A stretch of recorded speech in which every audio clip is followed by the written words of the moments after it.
Welcome to Graying Rainbows, the podcast community for people coming out LGBT plus later in life. I'm your host, Dr. Ginger Campbell, and this is episode 6. To learn more about Graying Rainbows, please visit our website at grayingrainbows.com. You can send me feedback at grayingrainbows@gmail.com or leave voice feedback at speakpipe.com/Doc Artemis. Also, as I record this episode in early December 2018, I'm still waiting for the first review in iTunes. So if you like Graying Rainbows, please submit a review. Today, I'm going to take a few minutes to share my story and maybe share a few of my dreams for this community. The main reason I waited until I had posted several episodes to share my story is that although Apple Podcasts insists on categorizing Graying Rainbows under personal journals, this is not a show about me. But I believe very strongly in the power of sharing one's story, and I hope this will inspire you to consider sharing yours. I'm going to start out by revealing when I was born, because knowing when I grew up is essential to the story. I was born in 1955, which was the peak of the baby boom. This means that I came of age in the 70s, back when gays were called queers and most people were still in the closet. The AIDS epidemic was still in the future. So as a little girl, I was definitely a tomboy. And by the age of 5, I had developed a very strong aversion to dresses. I hated dolls and jump rope and resented the fact that boys got to do things that looked more interesting. I had a strong fantasy about turning into a boy. But that was not a sign of gender dysphoria. It was because I wanted to be in Boy Scouts and play football and baseball. Back then, girls couldn't get into Little League. When I was 11, I finally got to start playing girls basketball at the Y. This was an important turning point for me. Not only was I finally getting to do something I really loved, but I learned a very valuable lesson from my first coach, Kathleen Kemp. She was a very masculine high school student, and when I saw her, I realized that trying to pretend to be a boy wasn't going to work. I was still hoping to be the first woman in the NFL when puberty hit and reality set in. I could no longer play backyard ball with the guys, but by then, I had a well-established set of friends that shared my love of girls' sports. I actually no longer wanted to be a boy because I realized that I would not have these friends in my life. But I did get frustrated when they became boy crazy, especially when it affected their performance on the field. Yeah, I was never really interested in boys beyond a very brief crush on my best friend's brother. I did have a few crushes on girls, but they weren't sexual at all. My first exposure to the idea of homosexuality came when I was about 15, which I think was around 1971. Some girls on my basketball team got all in an uproar about a rumor that the coach and some girls on another team were, quote, queer. My response was, "What are you worrying about? She can't get you pregnant." It's possible that I would have discovered the possibility that I wasn't straight sooner if I hadn't become exposed to Jehovah's Witnesses around the age of 14. Because of that, I quit sports shortly after the incident I just described, and for several years, I had very little exposure to the real world except for one thing. My father, who was not a witness, insisted that I go to college. I studied engineering, which meant that there were very few other women in any of my classes.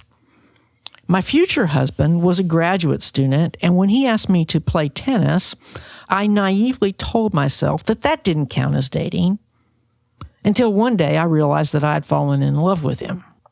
Needless to say, we had a fairly stormy courtship because he was not a Jehovah's Witness, but I finally decided that I wasn't going to wait for God to send someone better. it's very hard to resist someone who loves you just the way you are. He didn't expect me to wear makeup. He didn't even like perfume. He didn't care about my dressing up all feminine. Though he did have this thing about wanting to make sure that my hair was not too short so that I wouldn't look what he called butch. We were married for 38 years until he died unexpectedly on July 25th, 2015. The main reason our marriage thrived for most of those years was that we were best friends and intellectual equals. I got out of Jehovah's Witnesses around 1979, and the first thing I did was start playing softball again. Dennis endured many hours of uncomfortable bleachers, and he also helped me practice until I was able to play on the best team in Alabama. As you might imagine, it was because of softball that I discovered that there were other possibilities. I had a brief affair with a woman right before I started medical school in the summer of 1980. But at that time, there was clearly much more to lose than there was to gain by leaving my marriage.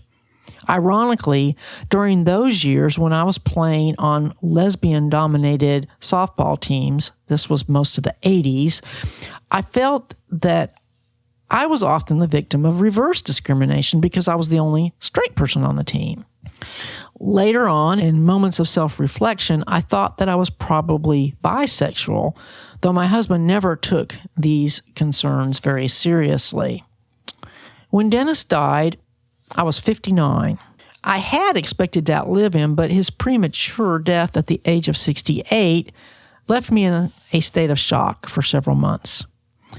But by the time my 60th birthday came around, I was thinking, I don't want to live alone forever, and I'm not interested in living with another man. So I started to come out to my friends and family 3 years ago at the age of 60. The response has been mostly along the lines of, well, I'm glad you finally figured it out, which is actually kind of annoying and demonstrates the persistent stereotype that athletic women who prefer to dress in a gender-neutral manner are often assumed to be gay. When Dennis died, one of the first things I did was cut my hair super short, which I really love, even though at my age that sends no particular message about my sexual preferences. I haven't changed the way I dress because I was never into makeup or feminine attire. And there I just demonstrated my own stereotype, right?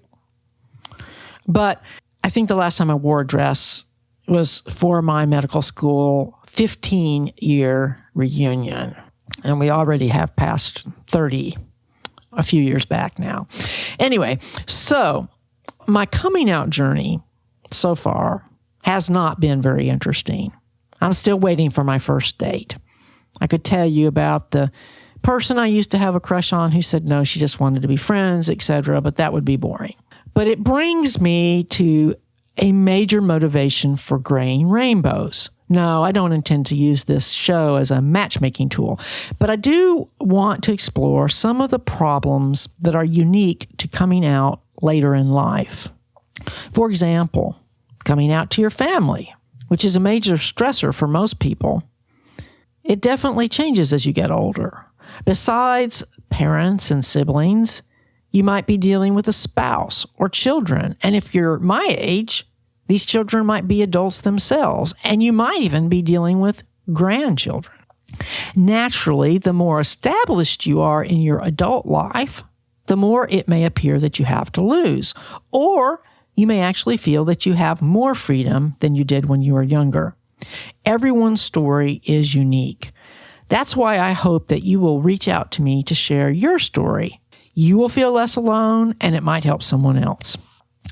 But getting back to me briefly, one problem that seems to get harder as we grow older is how to meet someone.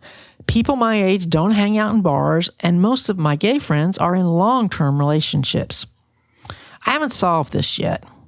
I would love to hear what you think. Suggestions, stories, advice. Once I get enough feedback, I will be able to do an episode devoted to the topic. And while I'm at it, I would love more suggestions about other topics, books, guests, whatever you would like to hear on the show. In my introduction, I mentioned my dreams for the show. One of my dreams is to someday interview Billie Jean King. Definitely my hero. I'm saying that out loud today, even though it's truly a long-term goal. My main goal is to create the show and community that I need. I want to emphasize the word community. I've lots of experience in creating great content with my long-running podcast, Brain Science, but I don't have any experience with trying to create a community. So I need your feedback so that I will know what you want and need. For example, I'm currently focusing on the Facebook fan page and private Facebook group because I know that a lot of mature adults are on Facebook so that they can follow their family and friends. Eventually, I will have to find a way to reach older people too. My working premise is that you are never too old to come out. But I'm worried that people may be reluctant to join the private Facebook group because others can see who are members of the group, even though only group members can post and see the posts.